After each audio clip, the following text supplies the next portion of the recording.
નમસ્કાર, હું છું પ્રેરણા. આપ જોઈ રાષ્ટ્રીય ન્યાયાધીશ ગુજરાતના મહત્વના સમાચારના વિસ્તારથી વાત કરીએ તો આમ આદમી પાર્ટીના મહામંત્રી તુલસી લાલૈયાને વિડીયોમાં દેખાતા તેના અન્ય 3 સાગરીતોએ સોશિયલ મીડિયામાં ગુલામ કાદર ઉર્ફે કાદર કોથમીર, ગુલામ મુર્તુઝા શેખ અને પુત્રને બદનામ કરતો એક વિડીયો શેર કર્યો છે. આ ચારેય શખ્સોએ ગુનાહિત કાવતરું રચી ધમકી આપી હતી કે જો તારી તથા તારા પુત્રની ઇજ્જત અને આબરૂ બચાવવી હોય તો તારે ₹10 લાખ આપવા પડશે, નહીતર તારા પુત્રને દુષ્કર્મ જેવા આજીવન સજાની જોગવાઈ વાળા ખોટા ગુનામાં ફિટ કરાવી દઈશું.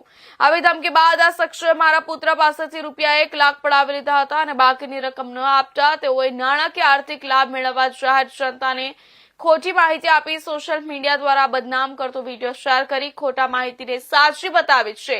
તેઓના ખોટા આક્ષેપો અને બળાત્કાર જેવા ગંભીર ગુનામાં ફસાવી જેલના સળિયા પાછળ ધકેલી દેવાની ધમકીથી આપી હતી, જેનો ગુનો ઓલપાડ પોલીસ મથકે નોંધાયો હતો. જે બાદ સુરતના વેપારી ગુલામ કદર ઉર્ફે કાદર શેખની ફરિયાદના આધારે પોલીસે કાર્યવાહી શરૂ કરી છે, જેમાં આમ આદમી પાર્ટીના મહામંત્રી તુલસી લાલૈયા અને કલ્પેશ પટેલની ધરપકડ કરી 1 દિવસના રિમાન્ડ મેળવ્યા હતા.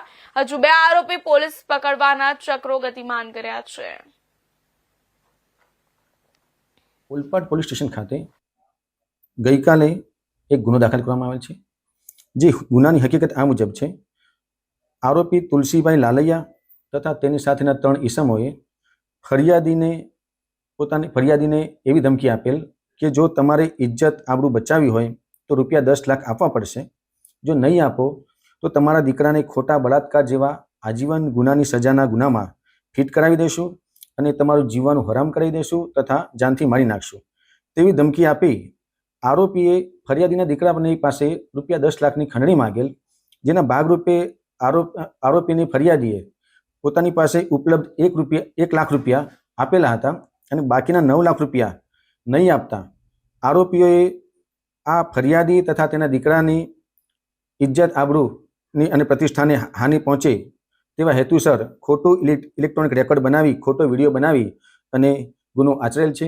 જે ગુનાના ભાગરૂપે આરોપી તુલસીભાઈ લાલૈયા તથા આરોપી કલ્પેશભાઈ પટેલની ઓલપાડ પોલીસે ધરપકડ કરેલ છે અને ગુનામાં આગળની તપાસ તજવીજ હાથ